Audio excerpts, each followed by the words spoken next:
বন্ধুরা, আমি সিদ্ধার্থ। ওয়াকফ বিলের প্রতিবাদে শামশেরগঞ্জে জোড়া খুনে ১৩ জনের যাবজ্জীবন কারাদণ্ড।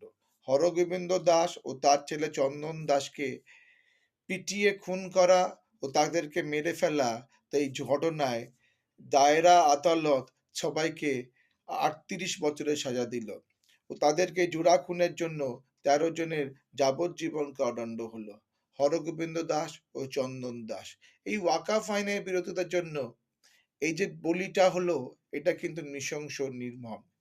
আজ যদি পৃথিবী যদি চলে, এই ধরনের নৃশংস চিরজীবন থাকবে। কেন যে বলি হলো জানি না, মানুষের হিংসা কেন হলো বলতে পারবো না।